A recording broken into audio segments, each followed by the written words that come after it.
మాజీ ఎమ్మెల్యే అనంత వెంకటరామరెడ్డి పైన ఒక కామెంట్ చేశారు, కళ్ళు కనపడలేదా అని. కళ్ళు కనపడలేదా అంటే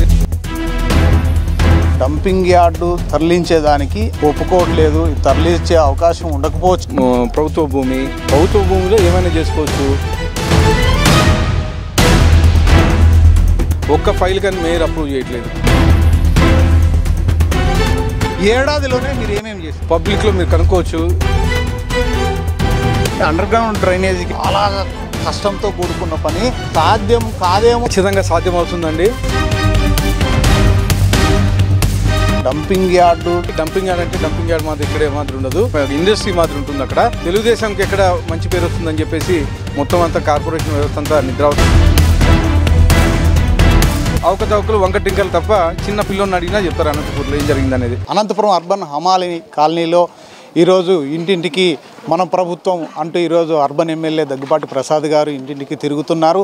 పథకాలన్నీ కూడా వివరిస్తూ చాలా మటుకు అక్కడక్కడ చిన్న చిన్న సమస్యలు, రోడ్లు లేవనో ఇలాంటివి వస్తున్నాయి తప్ప అంటే ఎలాంటి స్పందనలు ఇంకా ఏమన్నా వచ్చాయా ఎమ్మెల్యే గారి దృష్టికి? సార్, మీరు చాలా రోజుల నుంచి తిరుగుతున్నారు, ఎటువంటి సమస్యలు మీ దృష్టికి వస్తున్నాయి? సుపరిపాలనలో తొలి అడుగు కార్యక్రమంలో భాగంగా మా నాయకుడు ముఖ్యమంత్రి వర్యులు నారా చంద్రబాబు నాయుడు గారి ఆదేశాల మేరకు ఈ కార్యక్రమం చేపట్టడం జరిగింది. ముఖ్యంగా ఇక్కడ గత 5 ఏళ్లలో అనంతపురం అర్బన్లో ఎక్కడే కానీ ఒక కార్యక్రమం జరగలేదు. అంటే రైళ్లు కట్టడం కానీ లేకపోతే రోడ్లు వేయడం కానీ ఎక్కడే కానీ జరగలేదు.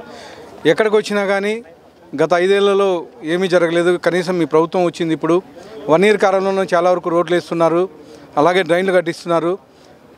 ముఖ్యంగా ఈరోజు అమ్మాలి కాలనీలో ఎస్సీలకి ఇంతకుముందు పట్టాలు ఇచ్చారు, దానిలో కనీసం రోడ్ సౌకర్యంగా లేదు. ఆ రోడ్ సౌకర్యం గత 5 ఏళ్లలో మేము అడిగాము, కనీసం మమ్మల్ని ఎవరు పట్టించుకోలేదని చెప్పేసి ఇక్కడ లోకల్ వాళ్ళు చెప్పడం జరిగింది.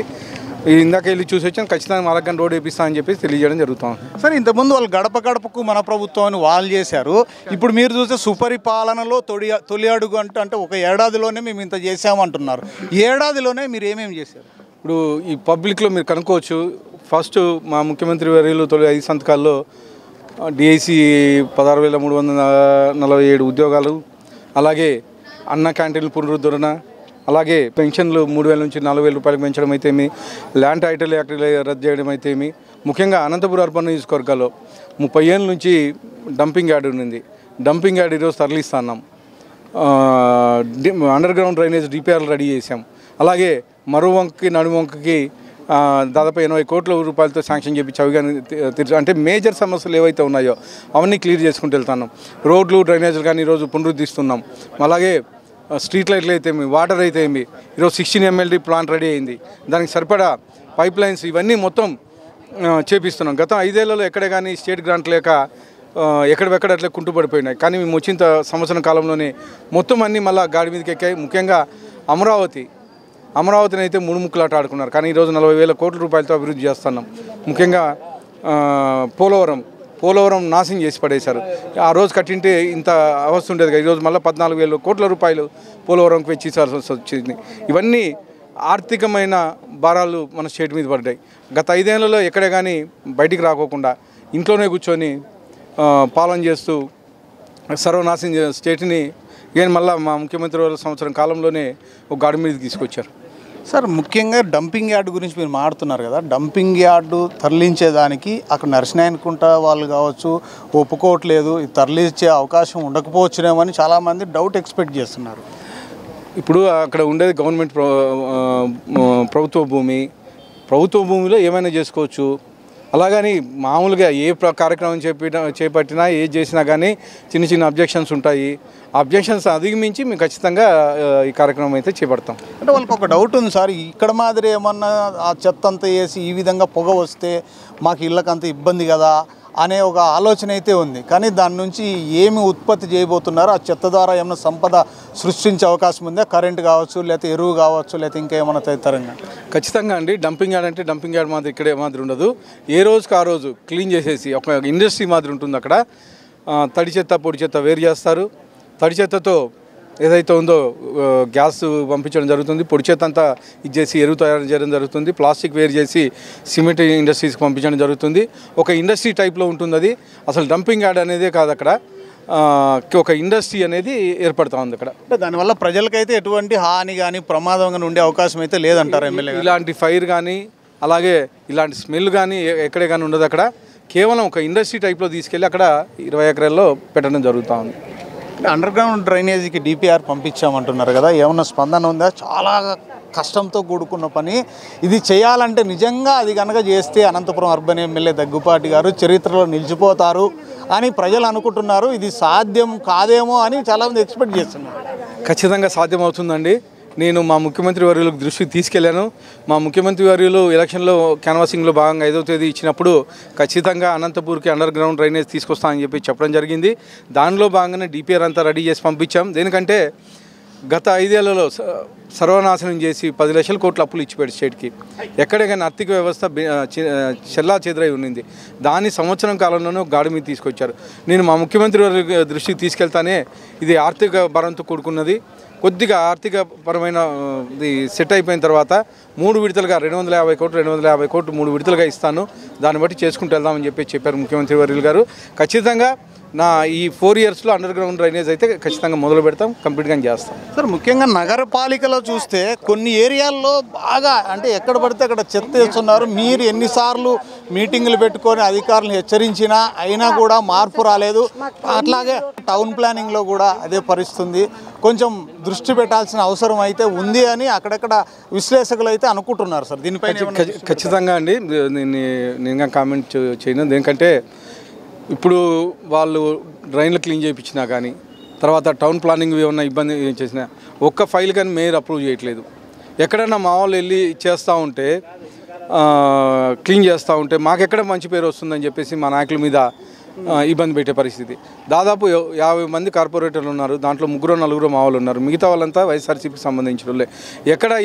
ఎక్కడే కానీ వైఎస్ఆర్సీపీ కార్పొరేటర్లు ఆ డివిజన్లో ఈ కార్యక్రమాలు చేయట్లేదు.